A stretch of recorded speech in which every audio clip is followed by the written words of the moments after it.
네, 안녕하세요. 이번 시간에는 전기기기 첫 번째 시간이 되겠는데요.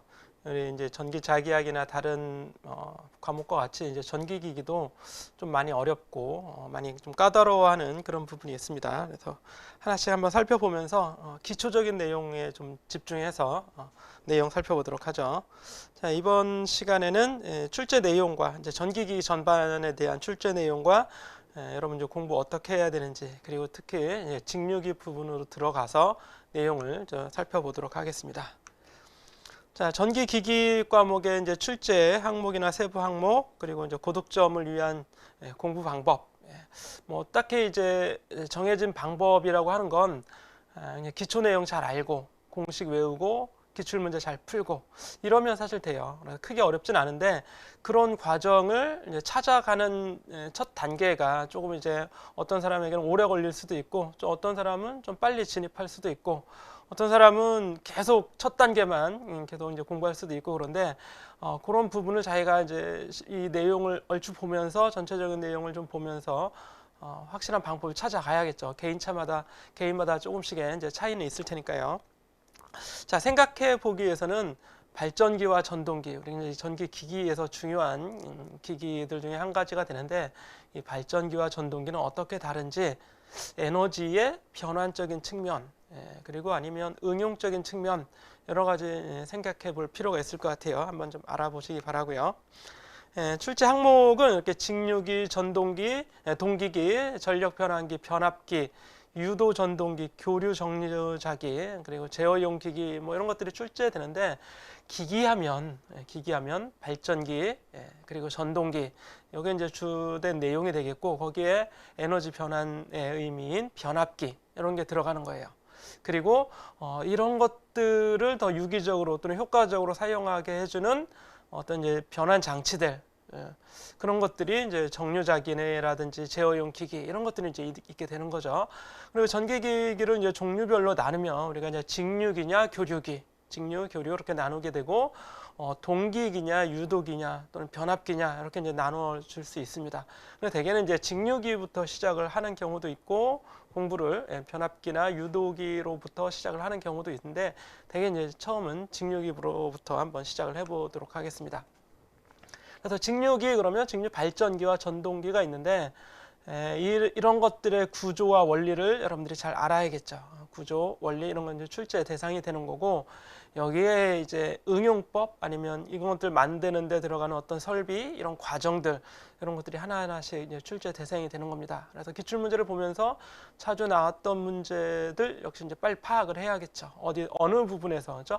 어느 단원에서, 뭐 세부 항목에서는 어느 부분에서 주로 출제가 되는지, 주요 관심사는 뭔지, 이런 것들을 이제 알아가야겠고, 그래서 우리가 이제 직류 발전기라든지 직류 전동기 이런 것들의 구조 원리, 종류 특성, 이런 것들을 이제 공부하게 될 겁니다.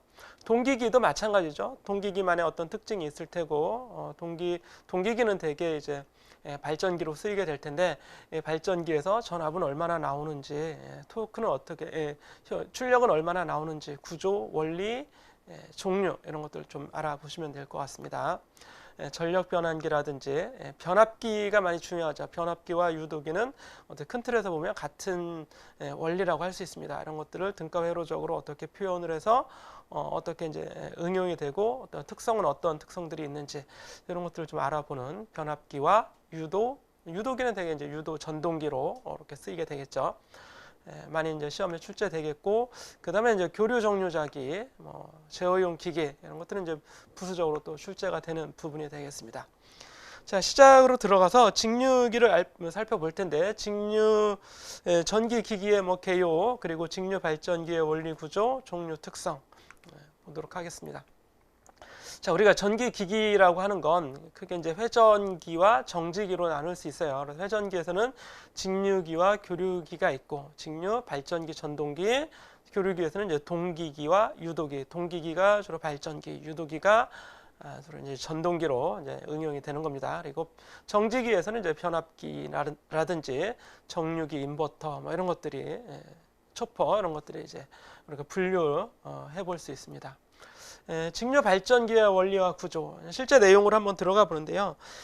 어쨌든 이제 우리가 발전기를 한다. 발전기는 발전기 돌려주는 어떤 원동기가 새로운 에너지원이 있어야겠죠. 그래서 그 에너지를 받아서 대개는 이제 기계 에너지가 되겠죠. 뭔가 돌려주어서 전기가 만들어지는 그런 원리가 되는 겁니다. 그래서 기계 에너지가 직류 전기 에너지로 변환이 되는 경우를 우리는 발전기라고 하고, 그 역의 과정을 살펴보자면 그게 바로 전동기가 되겠죠. 전동기는 전기 에너지로부터 동력을 만들어내는 그런 형태가 됩니다. 그래서 에너지의 어떤 변환 관계로 보면 완전히 반대 관계이긴 하죠. 하지만 그 구조는 사실 동일한 구조라고 할 수 있어요. 우리가 뭔가 입력 출력만 바꿔주면 되는 거기 때문에 과정이 어떻게 역으로 일어나는가 바로 일어나는가 이걸 보고 우리가 발전기인지 전동기인지 확인할 수 있는 거가 되겠죠.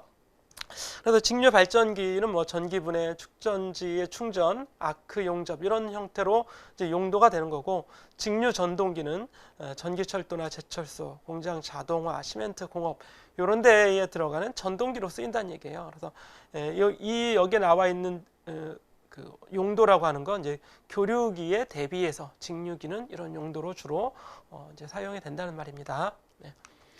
전부 다 제가 여기 강의 시간에 드리는 내용은 다 시험 문제화 되는 아주 중요한 내용들입니다. 물론 다루지 않는 내용들도 있긴 하지만 그런 것들은 여러분들이 추가적으로 이제 자습을 할 필요가 있겠고, 직류 발전기의 원리를 살펴보면 우리가 이제 용어들을 살펴볼 텐데, 여기 이제 고정자라고 하는 게 있습니다. 그렇죠? 고정자는 고정되어 있는 것이란 얘기예요. 직류기의 경우에 고정자는 자석입니다. 자석. 그래서 이 고정 자개라고 하죠. 고정자는 자석이 돼서 뭐 NS가 이렇게 이제 형태로 쭉쭉 이렇게 만들어져 있겠죠. 이런 형태로 만들어져서 자개를 만들어내게 되는 거고, 여기 보면 이제 전기자라고 하는 게 있죠. 전기자, 이 그림의 경우에는 이 전기자가 바로 도체가 되고, 도체 막대가 이제 회전하는 거죠. 그래서 회전하는 것 우리가 회전자라고 합니다. 회전하는 것을 회전자라고 하는데, 직류기의 경우에는 회전하면서 전기가 만들어지게 되는 거고, 전기를 만드는 것을 우리가 전기자라고 합니다. 그래서 이 그림에서는 전기자가 곧 회전자가 되겠죠. 회전자. 이렇게 생각을 하면 되고, 고정자는 자개가 되는 겁니다. 자개. 그래서 정지되어 있는 자개를 만드는 이런 형태가 될 겁니다. 그리고 여기에 보면 실제로 이제 회전기는 교류기예요. 그렇죠? 교류기는 회전기가 되는데, 회전하게 되면 오른쪽 왼쪽으로 바뀌게 되죠. 예를 들면 여기서는 뭐 얘가 이제 시계 방향으로 이렇게 회전한다면 얘는 올라가고 얘는 내려가게 되잖아요. 그렇죠? 또는 이런 형태가 될 텐데, 이게 이제 회전하게 되면 이게 반대쪽으로 또 오게 되죠. 그럼 반대쪽에 오게 되면 또 올라가게 될 거예요. 오르락 내리락을 계속 반복을 하게 되기 때문에 원리상으로는 이제 교류가 만들어지지만, 그 교류를 직류로 변환하는 장치가 있다면 만들어지는 전류 전압은 직류 전압이 되겠죠. 그래서 우리가 이제 직류기라고 얘기를 하는 겁니다. 그럼 이 회전기에서의 직류기는 본래는 교류기인데 만들어지는 교류 전류를 직류로 변환하는 변환 장치가 있어야 된다. 그 변환 장치가 여기서는 이제 정류기와 브러쉬, 이것들이 변환의 용도로 쓰이게 되는 거죠. 그래서 브러쉬는 이렇게 이제 고정되어 있어요. 브러쉬는 고정되어 있고, 이 정류자가 회전하면서 한 번은 왼쪽에 붙었다가 한 번은 반대쪽에 돌아오면 오른쪽에 이렇게 붙고 이렇게 되겠죠. 그래서 올라올 때 붙는 건 항상 왼쪽 브러쉬, 내려갈 때 붙는 건 오른쪽 브러쉬, 이렇게 되어 있기 때문에 그 교류가 직류로 변환될 수 있는 기초 원리가 되는 겁니다. 그래서 회전하면서 정류자와 브러쉬가 계속 교대로 왔다 갔다, 브러쉬는 정지해 있고 정류자가 돌아가서 항상 올라갈 때는 오른쪽 편 아니면 뭐 왼쪽 편, 이런 식으로 교류가 직류로 변환되는 원리를 확인할 수 있게 되겠습니다. 이게 이제 기본적인 구조가 되는 거죠.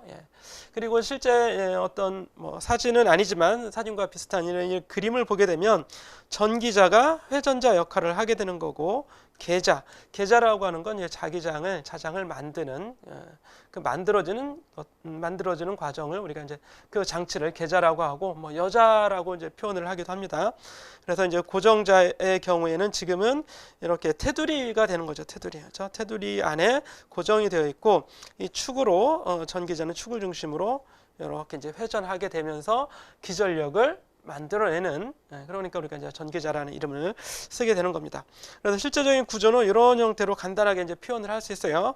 외함이 존재하고 외함 안에 계자가 같이 이렇게 들어와 있게 되겠죠. 그리고 안에 돌아가는 게 이제 전기자가 되는 거고, 교류를 직류로 바꿔주기 위해서 뭐 정류라든지 브러쉬라든지 이런 장치들이 이제 있고, 나머지는 이제 부수적인 구조 유지 장치라고 이렇게 할 수 있겠습니다. 자, 이렇게 이제 직류기의 구조를 봤고요.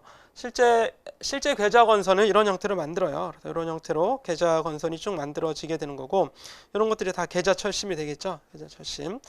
실제 이제 계좌 철심은 얇은 판을 만들어서 이걸 쫙 쌓아 만드는 거죠. 그러니까 전기적인 로스를, 손실을 좀 줄이기 위해서 다양한 이제 방법을 쓰기는 합니다. 이렇게 보시면 되겠고, 전기자는 이렇게 되어 있습니다. 전기자가 여러 형태로 이제 여기 전기자 권선이 이렇게 감겨져 있죠. 코일을 감은 여러 개의 코일을 이제 권선이라고 얘기하고, 전기자가 바로 기전력이 만들어지는 곳이 되고, 전기자 철심 또한 이렇게 성층해서 층으로 얇은 판을 층으로 성층해서 이렇게 이런 형태로 이제 만들게 되는 겁니다. 그래서 직류기의 일반적인 구조는 계자가 외부에 고정되어 있는 고정자가 되는 거고, 안쪽에서 회전하는 형태가 전기자, 회전자가 되는, 이런 게 이제 일반적인 형태입니다. 물론 이제 조금 다른 형태로 변형되긴 하지만 일반적으로는 이렇게 볼 수 있습니다. 아까 말씀드렸듯이 교류기가 이제 기본적인 구조가 되는데, 교류를 직류로 변환시켜주는 정류자 편이나 정류자, 그리고 브러쉬가 있어서 아래쪽에 있는 걸 위쪽으로 다 올려줄 수가 있겠죠. 이렇게 해서 우리가 직류를 만들어내게 되는 겁니다. 이런 과정을 정류라고 하죠. 물론 정류는 이렇게 기계적인 정류를 할 수도 있지만, 이제 전기적인 정류를 할 수도 있겠죠. 우리가 다이오드 등을 써서 회로를 기계적인 형태가 아닌 전기적인 소자의 형태들로 전자 회로를 쓰는 거죠. 전자 구조를 써서 교류를 만들 수도 있습니다. 그런 것도 이제 교류 정류자기 쪽에서 한번 다시 보도록 하고요. 다양한 형태의 이제 정류자 이렇게 이제 좀 보여주고 있습니다. 그러니까 정류자 편이 여러 개인 거죠. 이렇게 이제 조각조각 이렇게 되어 있는 건 정류자 편이 여러 개 돼서 균일한 전압을 만들어내기 위함이죠. 우리가 앞에서 봤던 이런 전압은 이게 균일하지 않잖아요. 일정하지 않기 때문에 일정한 전압을 만들기 위해서 뭐 축전기를 사용한다든지, 아니면 정류자편을 여러 개 해서 균일하게 돌아갈 수 있도록, 그러면서 균일한 전압을 만들어낼 수 있도록 하는 그럼 세부적인 과정이라고 할 수 있겠습니다. 이런 것들이 이제 존재하게 되는 거고, 다시 한번 보자면 전기자, 브러쉬, 정류자 이렇게 볼 수 있어요. 브러쉬는 그 소재에 따라서 뭐 탄소, 흑연, 금속 여러 가지 이제 쓰게 되는 거고, 우리가 이렇게 이제 응용되는 측면도 같이 알아두면 시험에 대비할 수 있겠습니다. 이런 건 이제 부수적으로 암기를 하면 되겠죠. 자, 이렇게 보시고 이제 실제 우리가 이제 권선으로 들어가게 되는데, 권선은 이제 코일을 감는 걸 얘기하는 거죠. 전기자의 권선, 즉 내부에서 돌아가는 회전자 권선의 경우에는 여러 가지 형태로 권선을 감게 되지만, 직류 발전기에서는 되게 이제 정해져 있습니다. 여기 보면 이제 환상권과 고상권이라고 하는 이제 방식이 있어요. 환상권은 이렇게 안쪽 바깥쪽으로 이렇게 들어갔다 나왔다 들어갔다 나왔다 이런 식으로 이제 감아 놓는 걸 환상권이라고 합니다. 환상권의 경우에는 안쪽이 이제 비어 있어야겠죠. 근데 실제로 전기자는 안쪽이 이제 비어 있는 경우는 거의 대부분 없고, 안쪽에 다 차 있게 되는 거죠. 그래서 앞에 그림에서 보면 이렇게 안쪽이 비어 있는 게 아니잖아요. 그렇죠? 비어 있는 원통이 아니라 속이 꽉 차 있는 형태가 되기 때문에 이렇게 이제 실제는 고상권을 이용하겠죠. 고상권은 테두리로만 계속 돌아가는 겁니다. 테두리로만. 그래서 이렇게 한번 감아주고 나와서 다시 외부에서 살짝 바꾸면서 계속 돌아가는 거죠. 이걸 고상권이라고 하게 되는 거고, 고상권이 구조적으로 고상권이 쓰일 수밖에 없게 되는 거고, 그 다음에 이제 단층권과 이층권이 있게 되는데, 단층권은 슬롯 하나, 슬롯은 바로 이 전기자에서 보면 이 선을 감을 수 있는, 그죠? 전기자 권선을 감을 수 있는 이 홈이 있죠. 이런 홈들, 이 홈을 슬롯이라고 얘기를 하게 되죠.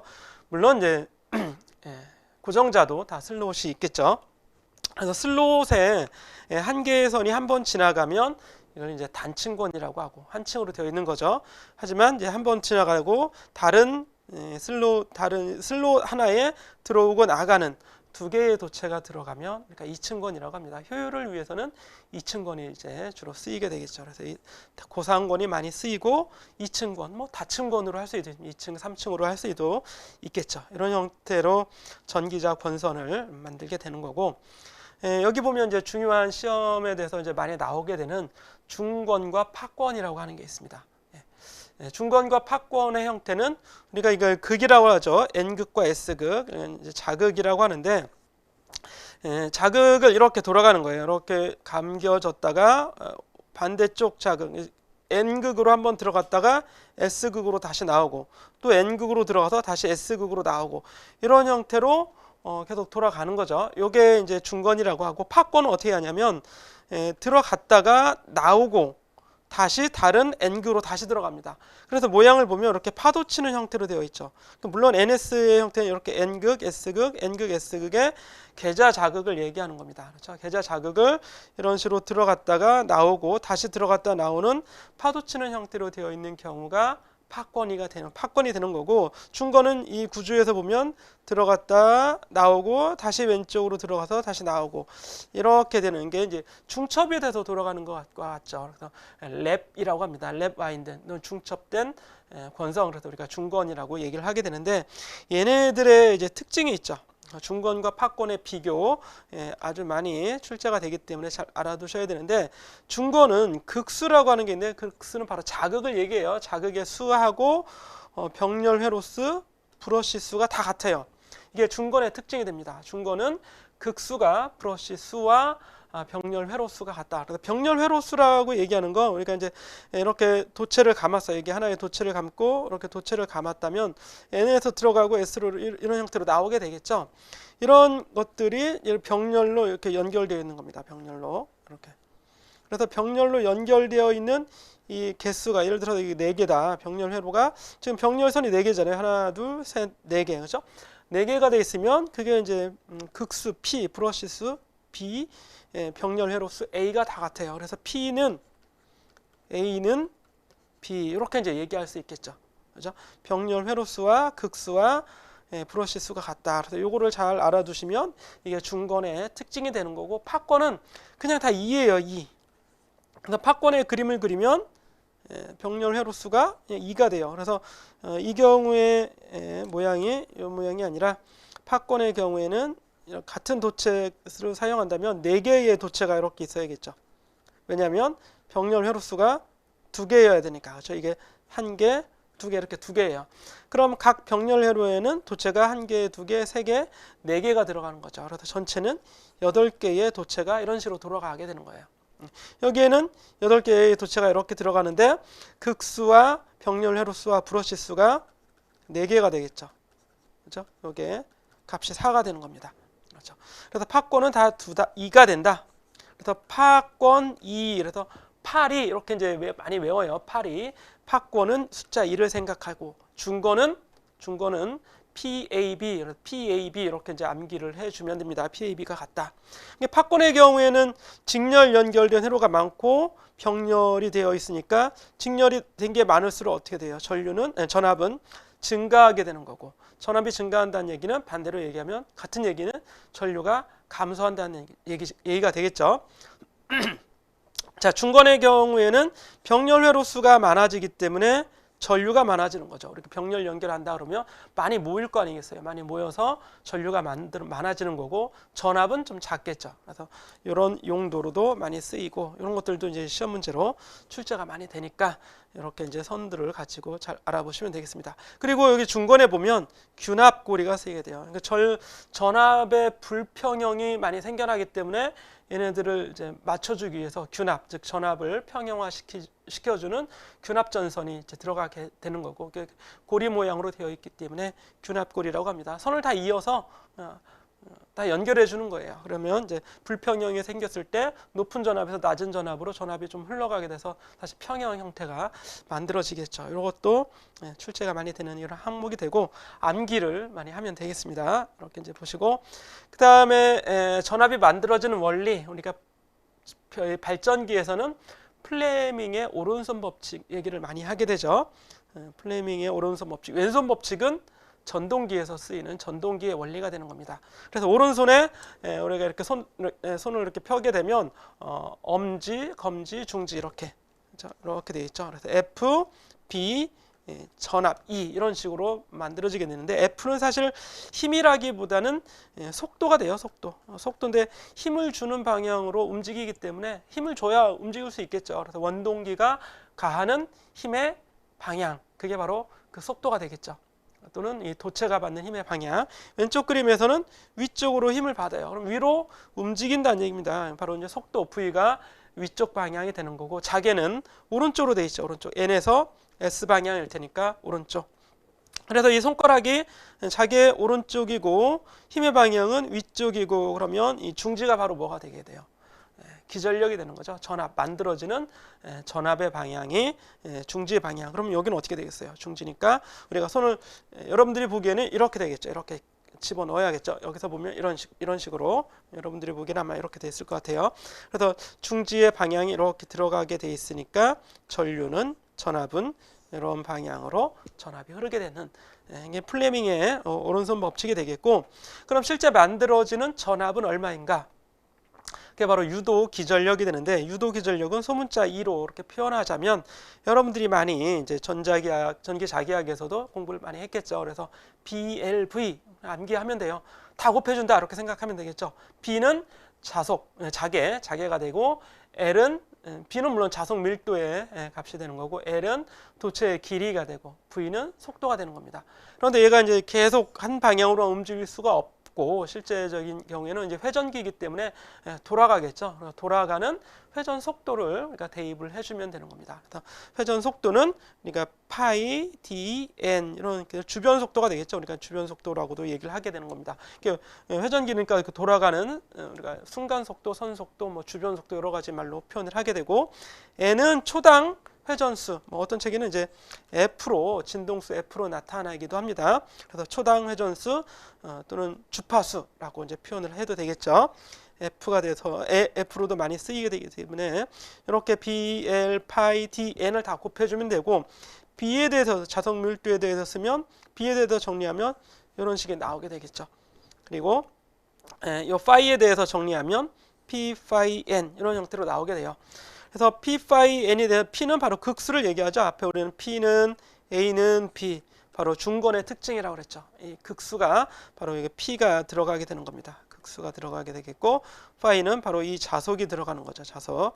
N은 초당 회전수 집어넣으면 우리가 기전력을 볼 수 있겠고, 이렇게 해서 이제 써줄 수 있습니다. 그래서 유도 기전력은 도체가 Z개에 있으면 이건 이제 한 개의 도체에서 만들어지는 도체 막대 한 개의 기전력이 되는 거고, 여기 N개 있으면 Z개 있으면 Z배 해주면 되겠죠. 그래서 Z는 도체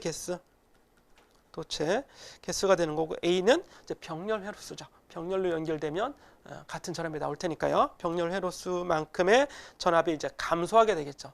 나눠지는 거니까. 그래서 이런 식으로 많이 이제 암기를 합니다. 그래서 E는 P, 파이, N, A분의 G 암기를 해줘야겠죠. 이렇게 암기 묻는 문제가 많이 나와요. 여기서 이제 N은 RPS죠. RPS 초당 회전수.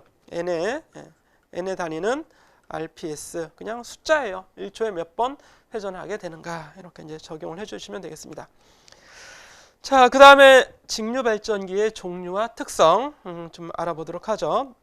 먼저 이제 출력의 형태에 따라서 우리가 직류냐 교류냐 이렇게 출력이 직류로 되는가 교류로 되는가 얘기할 수 있고, 원동기의 종류에 따라서 터빈을 쓰냐, 뭐 수차를 쓰냐, 내연기관을 쓰냐, 풍력을 쓰느냐, 얼마든지 많이 있을 수 있겠죠. 손으로 직접 돌릴 수도 있는 거고요. 그렇죠?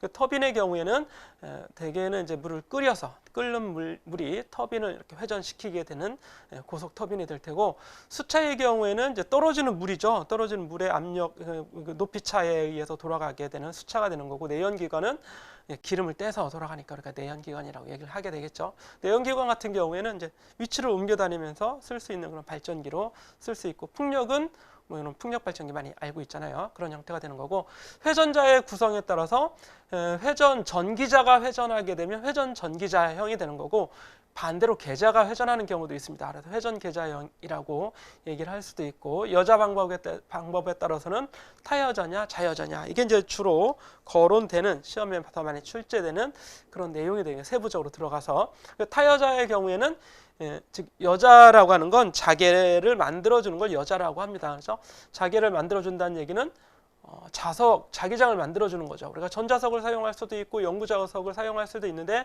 여기 자여자, 타여자의 얘기는 우리가 전기를 사용하는 경우가 되겠죠. 그래서 전자석으로 전기를 만들어주는데, 그 전류를 어디서 가져오는가? 별도의 전원에서 가져오면 우리가 타여자라고 하는 거고, 발전기 자체가 전기를 만들어내는 거잖아요. 그러니까 그 발전기가 만들어내는 전기로 자기장을 만들어내면 스스로 자기가 만들어내는 거죠. 그래서 이걸 셀프 자여자 이런 식으로 얘기하게 되고, 여자의 의미가 이렇게 쭉 나와 있습니다. 그래서 자여자의 경우에는 외부의 전원, 자여자의 경우에는 자체의 전원으로 여자를 시킨다.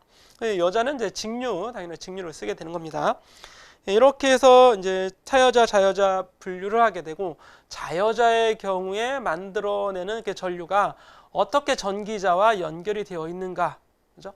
계자와 전기자는 본래 이제 달라요. 구조적으로 완전히 다른 거고, 다른데 그 계자의 전원, 즉 여자시키는 방법을 그 발전기 자체에서 가져오는 걸 우리는 자여자라고 했는데, 어쨌든 그러면 전기자와 연결이 되어 있겠죠. 그죠? 저는 그 회로상으로는 전기자와 계자가 연결이 되어 있어서 상호 영향을 미치는 거예요. 그러면 자여자가 되는데, 그래서 직권, 분권, 복권으로 나눌 수 있습니다. 배치 방법에 따라서. 그럼 직권이라는 경우는 직렬로 연결되어 있기 때문에 직권이라고 하는 거고, 분권은 병렬로 연결되어 있기 때문에, 병권 좀 쓰면 이상하기 때문에 이제 분권이라고 얘기하고, 직권과 분권이 같이 복합되어 있는 경우에는 복권이라는 말을 이제 쓰게 되는 겁니다. 그러니까 용어는 그렇게 어렵진 않죠. 자, 오른쪽 그림에 나와 있는 게 바로 타여자예요. 그래서 타여자인지 어떻게 알 수 있냐? 회로가 분리되어 있죠. 오른쪽은 전기자, 전기자는 영어로 이제 아머처라고 얘기를 해서 A로 표현을 하게 되고, 그리고 자개는 기자력을 만들기 때문에 우리가 F라는 기호로 만들어진 기자력을 이제 표현을 합니다. 그래서 전원이 별도로 되어 있죠. 전류가. 그렇죠? IF와 I가 별도로 되어 있기 때문에 이건 타여자 발전기의 회로라는 걸 금방 알 수 있습니다. 위쪽 계략도에서 보면 이게 이제 계자잖아요. 그래서 계자 전원이 별도로, 그리고 이게 이제 전기자가 안에서 회전 전기자형의 형태를 보여주고 있는데, 전기자의 전원이 또 별도로 이렇게 연결이 되어 있습니다. 물론 이 전기자는 발전기가 만들어내는 그런 전류가 되겠죠.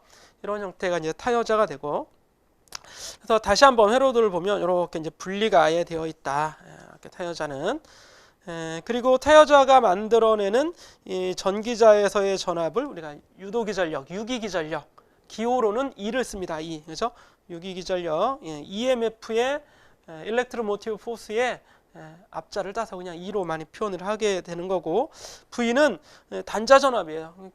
결과적으로 이제 출력되는 출력 전압을 얘기하겠죠. 출력 전압을 우리가 이제 사용하게 되는 거죠. 여기에 뭐 저항을 연결해서 이렇게 쓸 수도 있는 거고, 이런 형태로. 자, 그리고 여기에 흐르는 전류를 우리가 이제 전류 I, 전기자 전류가 그대로 IA가 그대로 외부의 출력 형태로 출력 전류가 될 수 있겠죠. 그래서 I는 IA하고 같아요. 그래서 출력 전류는 전기자 전류와 같다라는 이런 형태가 바로 되겠죠. 이렇게. 그리고 특성 곡선을 우리가 두 가지 보게 되는데, 특성 곡선은 이제 무브와 특성 곡선, 즉 I가 0인, 즉 IA도 0이 되겠죠. 이런 특선, 이런 조건의 경우, 이런 조건에서 계자 전류를 변화시켜 주게 되면 출력 전압이 아니면 전기자 전압이 어떻게 변화되는가, 이 관계를 보는 겁니다. 그래서 E와 IF 사이의 관계, 또는 이 V와 IF 사이의 관계, 왼쪽 그림에서 얘를 변화시켜 주면 얘가 어떻게 변화하게 될까? 증가시켜주면 일반적으로 증가하게 될 거예요. 계자 전류 증가시켜주면 자속이 증가하게 되겠죠. 자속이 증가하면 발전 전압이 증가하는 형태로, 이것 뭐 일반적인 전기 자기학에서 우리가 다 공부한 그런 내용입니다. 그런 형태가 될 텐데, 언제 IA가 0일 때, 그 얘기는 출력을 달지 않았을 때인 거죠. 즉 전압계로 이 전압을 아예 측정해 버리는 거예요. 다른 부하를 달지 않고, 즉 전기자 전류가 0일 때 특성 곡선을 본다. 이게 이제 무부하 특성 곡선이 되는 거고, 무부하 특성 곡선은 그러면 뭐예요? 결과적으로 전압이 몇 볼트 나오는가, 자계를 변화시켜주면 전압이 몇 볼트 나오는가, 이걸 본다는 얘기가 되는 거고, 외부 특성 곡선은 부하에서 보겠다는 얘기예요. 발전기 자체가 아니라. 그래서 무부하 특성 곡선은 발전기 자체를 보는 거죠. 발전기 자체의 특징이 뭐냐, 이걸 보게 되는 거고, 외부 특성 곡선은 부하를 내가 연결하겠다. 여기 부하를 연결하게 되면 발전기에 어떤 영향을 미치느냐, 또는 그 부하에 흐르는 전압, 부하에 걸리는 전압이 어떻게 변할 거냐, 그 얘기예요. 그래서 부하 특성이라는 건 바로 전류, 전기자 전류를 그럼 변화시켜 보자. 그러면 전압은, 여기에 전압의 영향이 어떤 영향을 미치게 되겠는가, 이런 것들을 보는 두 가지 특성 곡선이 당연히 있을 수밖에 없겠죠. 이건 당연한 얘기예요. 그래서 중요한 건, 그러면 그 결과 어떻게 되는가, 자계를 증가시켜주면 당연히 전압이 증가하는 형태가 나오게 되는 거고, 그런데 부하 전류를 증가시켜주면, 전류를 증가시켜줬다는 얘기는 여기에 연결된 저항 자체가 막 줄어든다는 얘기예요. 그럼 에너지가 많이 전달이 되는 거죠. 그렇죠? 그래서 발전기에서 만들어진 에너지가, 부하로 발전기에서 만들어진 에너지가 많이 전달이 되면 만들어지는 전압은 당연히 낮아질 수밖에 없겠죠. 그렇죠? 근데 전압 곱하기 전류가 출력이에요. 전압 곱하기 전류가 출력인데 전류가 증가했어? 그럼 전압은 감소하는 게 일반적인 원리입니다. 그렇죠? 그래서 감소하는 형태로 되어 있는데, 그 원인이 뭐냐? 그 원인은 내부에서, 발전기 내부에서의 뭐에 의해서예요? RA, EB, EA 다양한 원인에 의해서 전압 강화가 만들어져요. 실제는 이런 것들을 고려하지 않으면 전압은 오히려 일정해야 돼요. 전압은 일정해야 된다. 이 얘기는 이 만들어진 전압은 뭐에 의해서만 영향을 받아요? 바로 계자에 의해서만 대개는 영향을 받는 게 당연해요. 그러니까 앞에 그림을 다시 가볼 텐데요. 이 그림에서 보게 되면 이 도체에 만들어지는 기전력은 뭐에 영향을 받는 겁니까? 자, 기전력 E는 BLV, 이 식에서도 이렇게 나오기 때문에, 이 식이죠.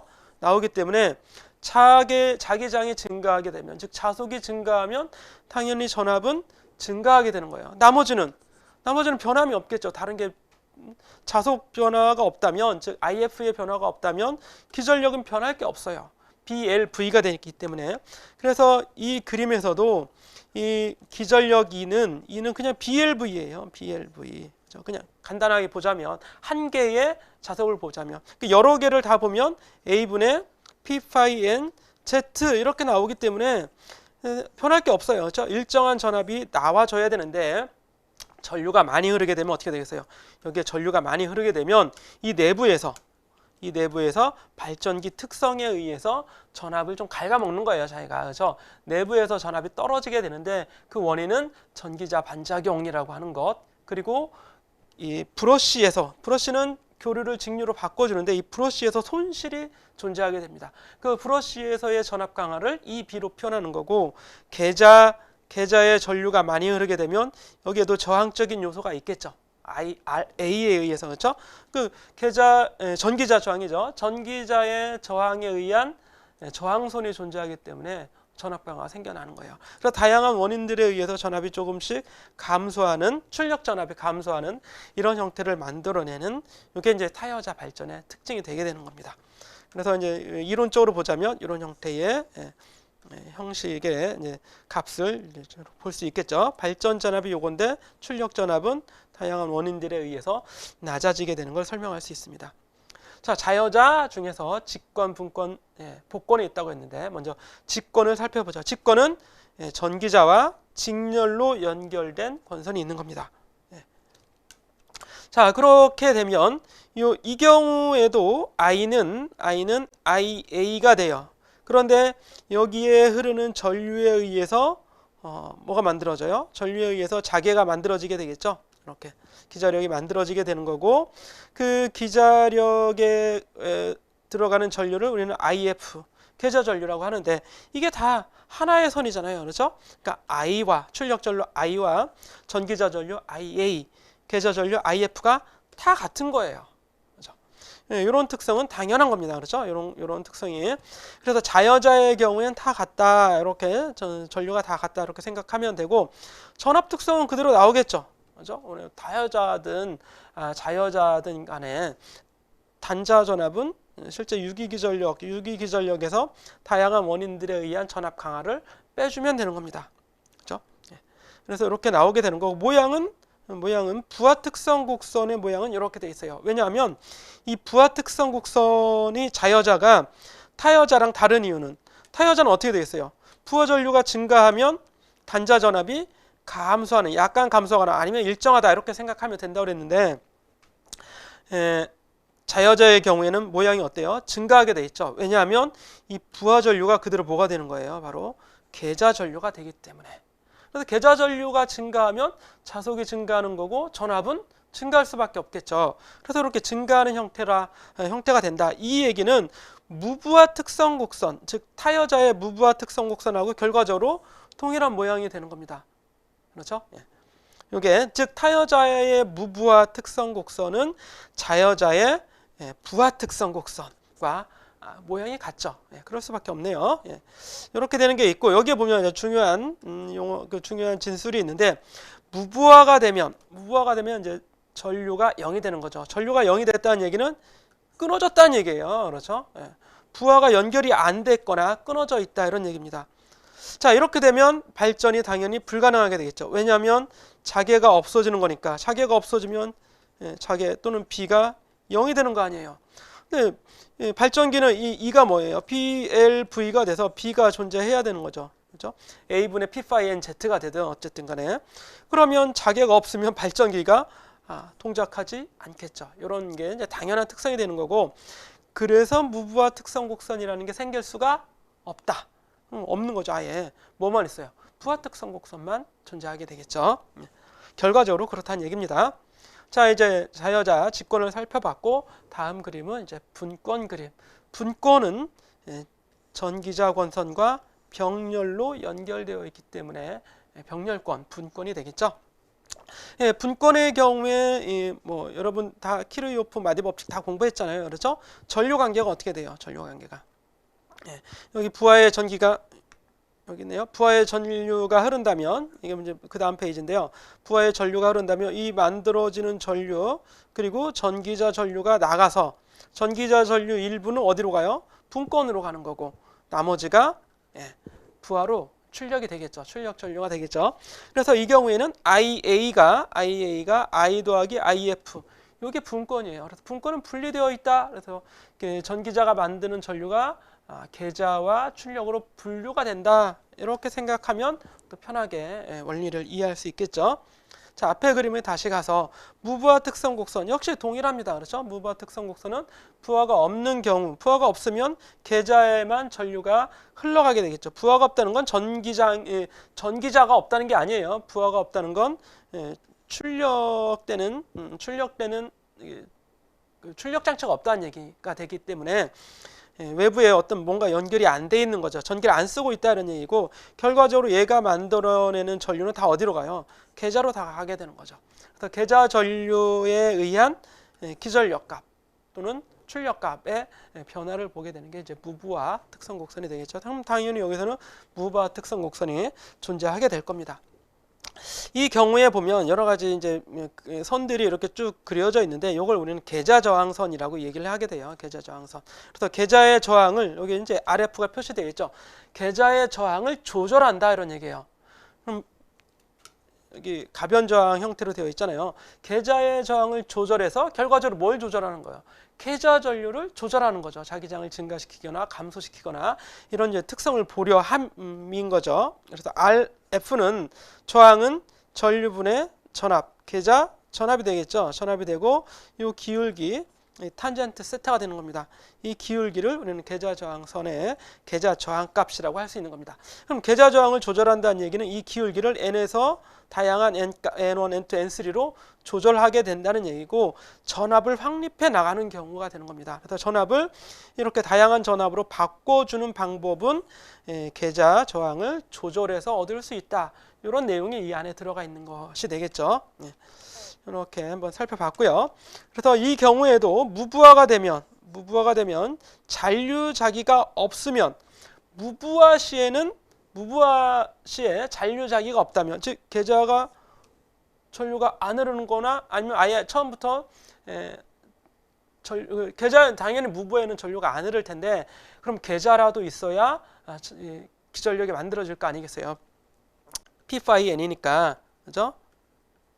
여기에 2가 되니까, 그럼 이 자속이 있어야지만 발전이 될 텐데, 이게 아예 없으면, 잔류자기가 없다면 발전기가 동작하지 않겠죠. 아무리 돌려도. 그래서 잔류자기를 가지고 있어야 되는 겁니다. 없으면 만들어 줘야겠죠. 이게 이제 자여자 분권 내용이 되겠고요.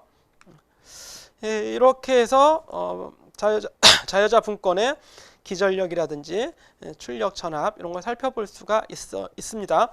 근데 이 외부 특성 곡선을 보면 좀 특이하게 돼 있죠. 이렇게 잘 전압이 전압이 일정하게 좀 나오다가 어느 정도까지는 일정하게 나오다가 여기 부분은 타여자랑 비슷해요. 그렇죠? 그러다가 어떻게 돼요? 다시 감소하는 이런 특징이 있습니다. 이게 이제 외부 특성 곡선의 특징적인 모양이 되겠죠. 그래서 이제 자여자 분권 발전기의 용도를 굳이 보자면 별도의 여자 전원이 불필요하다. 잔류자기를 이용하기 때문에 잔류자기가 있어야만 동작을 하는 겁니다. 그러니까 별도의 여자가 필요 없는 거죠. 이미 잔류자기를 가지고 있기 때문에. 그리고 계좌 조정기에 의해서 전압 변화를 시켜줄 수 있다. 우리가 바로 앞에 이제 그림이 바로 그런 내용이었고, 일반적인 이제 직류 전원이나 축전용 전원으로도 많이 쓰입니다. 어쨌든 이제 정전압을 계속 만들어낼 수 있는 이런 조건도 되기 때문에 타여자의 특성을 가지고 있는 거죠.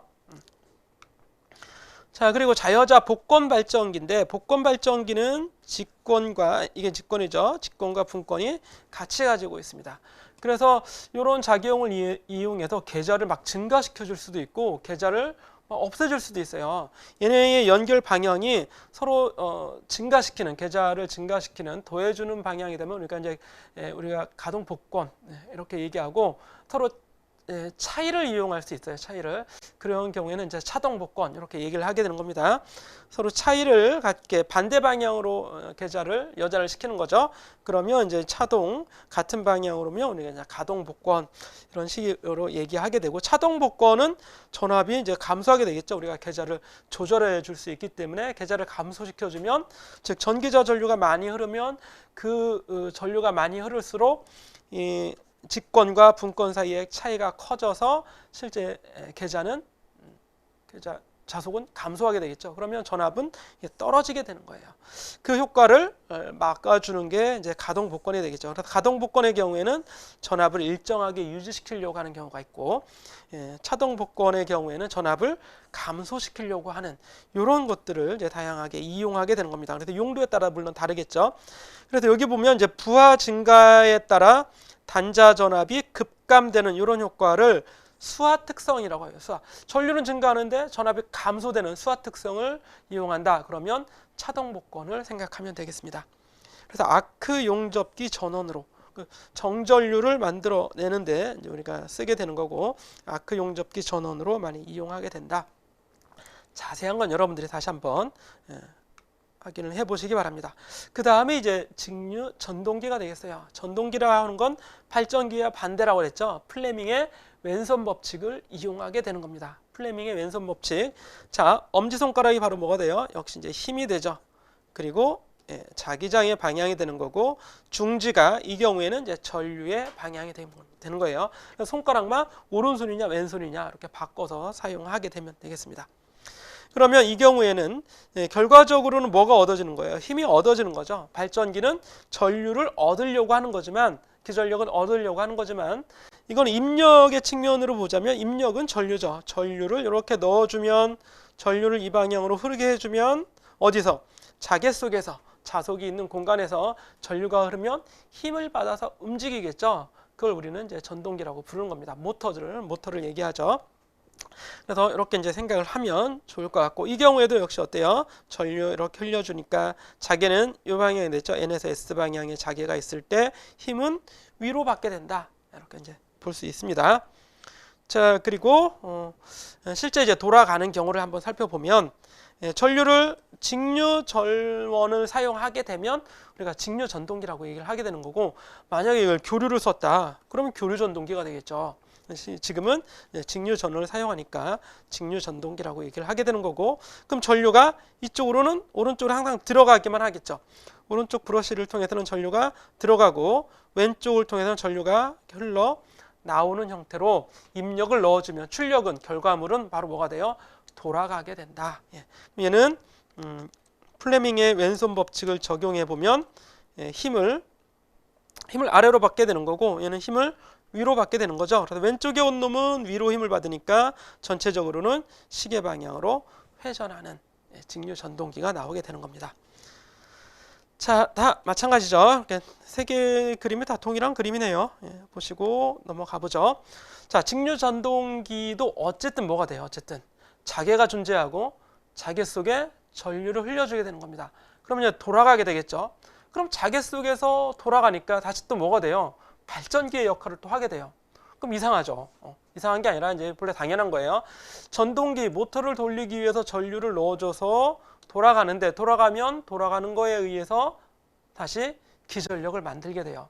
근데 그 만들어지는 기전력은 물론 이제 발전기로서 기능을 하는데 입력해 주는 것보다 당연히 작겠죠. 그렇죠? 입력해 주는 것보다. 그래서 그 외부에서 우리가 넣어주는 전압에 대해서 이 발전기로 동적하면서 내놓는 전압, 그래서 이걸 우리는 역전압 또는 역기전력이라고 얘기를 하게 되는 겁니다. 그래서 전동기에서 만들어지는 기전력은 역기전력, 발전기에서 만들어지는 기전력은 그냥 기전력, 유도 기전력 이렇게 되는 거죠. 어쨌든 회전하면서 돌아가서 발전, 전압이 만들어지니까 내가 넣어주는 전압보다는 실제 들어가는 전압은 더 적어지게 되겠죠. 안 돌아갈 때보다는. 그게 안 돌아가면 어때요? 전압을 가하면 그게 다 들어가서 힘으로 표출이 될 텐데, 하지만 돌아가진 않아요. 그러니까 힘을 받는데도 안 돌아가는 건데, 돌아가면 그거에 의해서 전압을 만들어내죠. 그 만들어지는 기전력은 넣어주는 전압의 반대 방향으로 나오려고 하기 때문에 역기전력이라고 하는 거죠. 그래서 기전력은 어쨌든 동일한 식을 쓰게 되는 겁니다. 역기전력이든 유도 기전력이든. 그래서 이 유기기전력과 같은 동일한 식을 써서 이런 형태로 이 역기전력이 만들어지게 돼요. 회로에서 보게 되면 넣어줬어요. 전압을. 전류를 흘려주기 위해서. 그래야 돌아갈 테니까. 그럼 넣어주는 입력 전압이 되는 거고, 전기자 전류가 이렇게 들어가게 되겠죠. 그러면 전기자 전압 강화가 이렇게 생겨나고, 이걸 전기자에 의한 뭐 역전압 이렇게 생각할 수 있겠죠. 브러쉬 전압 강화 이런 것들이 생겨나죠. 발전기에서 봤던 게 다 동일하게 나타나게 되는 겁니다. 근데 이게 입력해 주는 거에 결과적으로 반대로 나타나기 때문에 반대 방향의 극성을 띠게 되는 거고, 역기전력도 물론 극성을 따지면 똑같이 이렇게 이제 반대로, 그래서 화살표로는 위쪽으로 이렇게 화살표 표시를 해주게 되는 겁니다. 자, 이렇게 해서 역기전력, 이런 형태로 역기전력이 만들어지는데, 넣어주는 전압은 역기전력 더하기 이 IARA 더하기 EB 이런 형태로 되어 있어서 이렇게 역기전력에 대해서 표현하면 이런 식으로 이제 표현이 되겠죠. 그렇죠? 자, 이류가 다 봤던 식이 되고, N은 이제 회전 수가 되는 거죠. 우리가 전동기는 회전시키려고 하는 거니까 회전 수는 어떻게 만들어지는가? K5분의 E. 왜냐하면 E는 바로 K5N이잖아요. E가 K5N이 되기 때문에 발전기에서 봤던 식을 그대로 가져와서 회전하는 속도, 이렇게 이제 대문자로 표현하면 RPM 속도예요. RPM 속도는 K5분의 2로 표현이 되고, 얘는 어차피 상수가 되니까 위로 이렇게 다른 상수로 취급해서 위로 올려줄 수 있겠죠. 중요한 건 바로 자속이 증가할수록 뭐가? 회전 속도는 감소한다 이런 얘기예요. 자속이 증가한다니, 왜 자속이 증가하겠어요? 파이는 I가 증가하니까 그러겠죠. 전류를 증가시켜주면 자속이 증가할 거 아니겠어요? 그죠? 계좌니까 계좌 전류가 되겠죠. IF. 이런 형태가 될 겁니다. 그래서 N K분의 E는 V-IARA, 뭐 EB를 무시하면 V-IARA 이런 형태의 식으로 쭉 써줄 수 있겠죠. 이렇게 나오게 되는 거 암기해야 돼요. 암기합시다. n은 회전 속도 n은 파이에 역비례한다. 그리고 전압에 비례한다. 전압이 높을수록 회전 빨리 하게 되는 거고, 계좌의 자속이 증가할수록 속도는 오히려 느려진다. 이렇게 생각해 보도록 하겠습니다.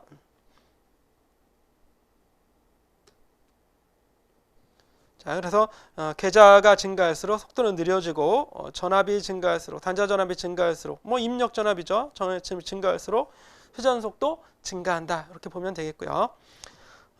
K1의 역수가 K의 역수, 뭐 이렇게 K가 되겠죠. 이런 관계 추가적으로 한번 보시고 쭉 넘어가겠습니다. 자, 그래서 이런 과정을 가지고 토크와 출력까지. 토크는 문자 T로 표현해요. 출력은 전압이 아니라 출력 전압 P가 되겠죠. P. 이게 이제 출력이 되는 거고요. 토크는 오메가 분의 P. 그죠? P가 오메가 토크가 되잖아요. 오메가 T. 그러니까 토크를 보겠다. 오메가 분의 P를 보고, P는 출력이죠. 출력은 전압 곱하기 전류 이렇게 나오는 겁니다. 그리고 오메가는 2파이 F, 2파이 N. 여기 N은 RPS예요. N은 단위가 RPS. 그래서 초당 회전수. 소문자로 쓰면 RPS, 대문자로 쓰면 RPM. 이렇게 이제 보도록 하겠습니다. 자, 그리고 이 자체가 바로 뭐가 돼요? 그리고 이 유도 기전력 E가 A분의 P파이 NZ 이렇게 넣어주는 거고, 나머지 그냥 써줬죠. 그리고 파이 여기다 다시 집어넣고 I 집어넣고 이제 조절을 이렇게 해주는 겁니다. 그래서 얘를 아예 상수 취급해 줄 수 있는 거죠. 그래서 K2라고 여기 썼습니다. 이렇게 되면 토크는 역시 K 파이 I 이렇게 외우면 돼요. 토크는 K 파이 IA가 되겠죠, 정확히는. 그래서 이렇게 이제 많이 암기를 하시고요. 이거를 이제 뉴턴미터라는 이제 MKS 단위를 쓰면 뉴턴미터가 될 텐데, SI 단위를 쓰면, 그러니까 킬로그램을 쓰면 여기 2파이분의 이제 9.8로 또 나눠주게 돼서 0.975 이렇게 쓸 수도 있습니다. 그러면 킬로그램 미터 단위를 이제 바꾸는 거기 때문에 단순 암기해 주시면 됩니다. 이렇게 하고 일단 또 지나갑니다. 이게 일반적인 전동기의 직류 전동기의 토크 출력 관계가 되는 거예요. 그렇죠? 이 식을 특성적으로 이렇게 나눠서 써주게 되는 겁니다. 자, 직류 전동기의 종류를 볼 텐데요. 타여자가 있고 자여자가 있고 직권, 분권, 복권. 발전기하고 같겠죠. 발전기나 전동기나 완전히 동일하다 생각해도 돼요. 그 과정만 역과정인 거죠. 발전기 돌려주니까, 힘을 주니까 전압이 나오는 거고, 전동기는 뭐예요? 전압, 전류를 흘려주니까 회전하게 되는 거죠. 그러니까 동일한 형태로 되어 있을 거라는 걸 볼 수 있습니다. 타여자, 분리되어 있는 게 타여자고, 직권은 계자와 전기자가 직렬로 연결되어 있으면 직권, 병렬로 연결되어 있으면 분권, 직병렬 혼합되어 있으면 복권. 이렇게 이제 생각을 하면 되겠습니다. 용도에 따라 조금씩 다르긴 한데 어쨌든 이런 형태로 종류를 나눠 놓게 되는 거고요. 자, 각각의 특성을 우리가 간단하게만 좀 살펴보도록 하죠. 타여자라고 하는 건, 타여자는 일반적이라기보다는 두 개 분리되어 있으니까 서로 상관할 필요가 없어요. 그래서 회전 속도는, 그러니까 처음 봤던 식을 그대로 가져오면 되는 거죠. 파이에 역비례하고 전압에 비례하는 형태로 타여자 전동기가 있습니다. 그러니까 타여자 전동기는 계자하고는 어때요? 계자를 변화시켜주지 않으면 타여자 전동기는 그냥 일정한 회전수로 회전하게 돼 있는 거예요. 그 정속도 특성이라고 그러죠. IF만 일정하면, 계자만 일정하면 자속이 일정할 테고, 그러면 일정한 속도로 회전할 수 있어요. 이게 이제 정속도 특성을 가진다, 이렇게 얘기를 합니다. 자, 계자 전류를 만약에 0이라고 하자. 즉 얘가 0이 되면 이런 얘기죠. 계자 전류가 0이 되면 계자가 없어지게 되죠. 자속이 없어지잖아요. 자속이 없어지면 이 식에서 어떻게 돼요? 얘가 0이 되는 거죠. 분모가 0이 되면 이는 뭐예요? 속도가 무한대로 막 증가할 수 있어요. 아주 빨라진다 이런 얘기예요. 그럼 전류가 0이 되면 되겠어요? 안 되겠어요? 안 되죠. 나는 일정한 속도로 전동기를 돌리고 싶은데 갑자기 선이 끊어졌어요. 여기 선이 끊어졌습니다. 아니면 자개가 없어졌어요. 그것 때문에 속도가 막 증가해. 그러면 불안해지잖아요. 내가 원하는 속도가 아니니까 부서지겠죠. 파괴할 염려가 있기 때문에 계자 회로에 퓨즈를 사용하지 않는다. 왜냐하면 퓨즈를 사용하면 어떻게 돼요? 자칫하면 과전류가 흘렀을 때 퓨즈가 끊어지겠죠. 녹아서. 그럼 끊어지면 계좌가 0이 되고 속도가 무한대로 증가해서 부서질 위험이 있기 때문에 퓨즈 쓰면 돼야 안 돼요? 안 된다 이런 얘기입니다. 그러니까 퓨즈 안 쓰는 대신에 다른 방법으로 계좌 전류를 조절해 줄 수는 있겠죠. 다른 방법. 만약에 비상사태가 났다. 그러면 퓨즈 끊어지게 하는 게 아니라 다른 방법으로. 어쨌든 둘은 분리가 돼 있어요. 예, 둘은 분리가 돼 있다. 예, 그런 특성 때문에 바로 타이어자 전동기 때문에 이 타이어자에서는 퓨즈 사용을 하지 않아야 된다. 그리고 토크는 부하 전류에 비례하는 T는 K, 파이, I라고 했잖아요. 따라서 부하 전류에 그대로 부하 전류에 비례하는 특성을 가지고 있다. 그래서 전류가 많이 흐르게 되면 여기에 전류가 많이 흐르게 되면 그렇죠? 외부에 연결되어 있는 외부에 뭔가 물론 연결해서 쓰겠죠. 많이 흐르게 되면 전류가 많이 흐르게 되면 토크가 증가하는 이런 특성을 보이게 되는 거고 공급 전원을 반대로 해줬다 해서 공급 전원을 반대로 해준다는 얘기는 회전 방향이 반대가 된다. 예. 공급 전원이 반대가 되면 회전 방향은 당연히 반대가 되겠죠. 서로 연관이 없어요. 그렇죠? 그래서 이 전류의 방향이 바뀌어 회전하는 방향이 바뀌겠죠. 그렇죠? 아니면 자석의 방향이 바뀌어도 당연한 거죠. 바뀌어지게 되겠죠. 공급 전원이 반대가 되면 전류의 방향이 반대가 되면 회전 방향 반대로 할 수 있다. 예. 그런데 이렇게 되지 그러면 않는 게 있냐? 그렇죠. 전류의 방향이 반대가 되면 얘만 반대가 되든가, 즉 IA만 반대가 되든가, 아니면 IF만 반대가 돼야 돼요. 또 둘 다 반대가 되면 어떻게 되겠어요? 둘 다 반대가 되면 반대해서 다시 반대가 되니까 회전 속도 안 변하겠죠. 방향이 안 변하겠죠. 회전 방향이. 그 얘기는 IA와 IF가 연결되어 있다. 이 얘기는 이제 직권의 경우는 직권의 경우에는 회전 방향이 불변 이렇게 되는 거예요. 불변. 이게 직권의 특성이 되는 겁니다. 그러니까 시험 문제에 자주 출제가 되기 때문에 잘 알아두시고요. 자, 직권 보면 직권이 바로 그런 얘기죠. 전류를 흘려줘요. 전류 전압을 가해서 그랬더니 전기자에 들어가는 전류, 계좌에 들어가는 전류가 한 통속이죠. 같은 겁니다. 그래서 IA는 IF가 되니까 얘를 변화시켜주면 다 변화하겠죠. 그럼 둘 다 변하면 방향이 둘 다 바뀌었으니까 회전 방향은 안 바뀐다. 반대가 됐으니까 이렇게 보면 되는 거고 또 이 파이가 바로 IF에 의해서 영향을 받는 거잖아요. 근데 이 IF 계좌 전류가 그대로 전기자 전류니까 파이는 I에 비례한다고 할 수도 있겠죠. 그래서 이렇게 특징적인 식이 또 하나 나오게 되는 겁니다. 그죠? 예. 뭐에 반비례한다? I에 반비례한다. 뭐가 토크나 속도 아니죠. 여기서는 두 개의 그래프를 두 개의 곡선을 이제 한 그래프 안에 놓으려다 보니까 속도는 I에 반비례. 그래서 이게 이제 속도 특성 곡선이 되는 거고 토크는 K 파이 I라고 그랬죠.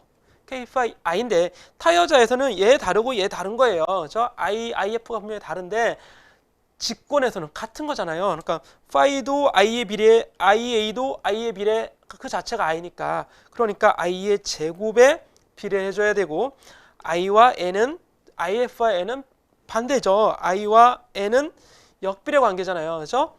I와 N은 역비례 관계니까 I의 제곱은 N제곱의 역비례 관계가 돼서 N제곱, 토크는 N제곱의 제곱에 반비례하는 형태로 되어 있습니다.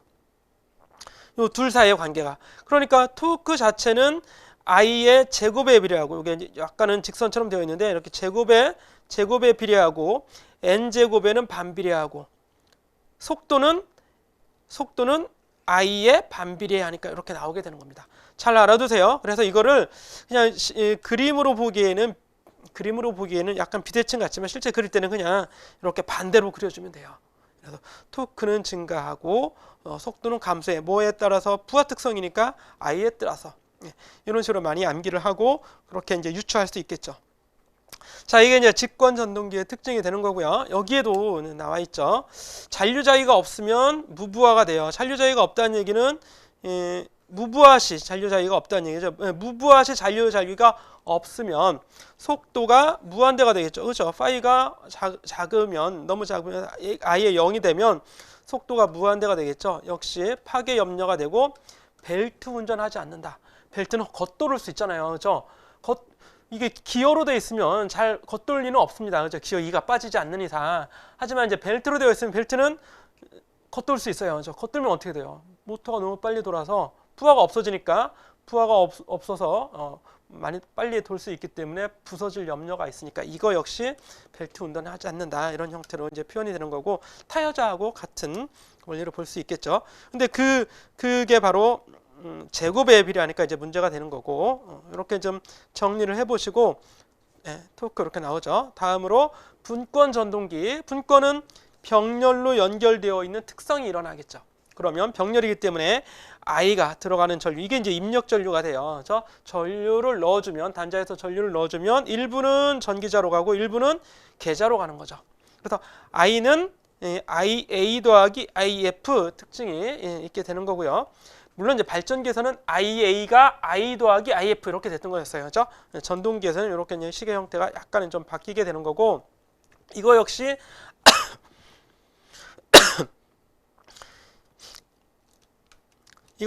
I는 R분의 V의 형태 이런 식으로 이제 나오게 되겠죠. 그래서 계자 저항을 조절해서 계자 전류 조절할 수도 있다. 이건 이제 보여주는 겁니다. 시계 형태는 뭐 속도 특성은 이렇게 나오게 돼요. 그리고 분권 전동기의 속도 부하 특성이죠. 속도 부하 특성은 이런 형태로 나올 수 있습니다. 토크는 K-phi I가 되기 때문에 당연히 이제 I에 비례하는 형태가 되는 거고, 속도는 역시 타이어자처럼 이렇게 이론적인 속도는 뭐 전기자 반작용이라든지 여기서는 전기자 반작용의 영향을 받는 토크와 속도 때문에 이런 것들은 이제 이게 실제 토크는 이렇게 그렇죠? 이론적인 토크에 비해서 전기자 반작용 때문에 토크가 좀 감소하게 되는 거고, 속도는 여기 이론적인 속도는 이런 형태가 되지만 전기자 반작용 때문에 속도가 좀 증가하는 결과적으로 이런 특성이 있게 되는 게 분권 전동기의 특징이라고 할 수 있겠습니다. 자, 시간이 많이 됐으니까 일단 이번 시간은 이렇게 직류기는 직류 전동기, 분권 전동기에서 우리가 정리를 하고 다음 시간에 동기기에 대해서 더 알아보도록 하겠습니다. 자, 긴 시간 수고 많으셨습니다.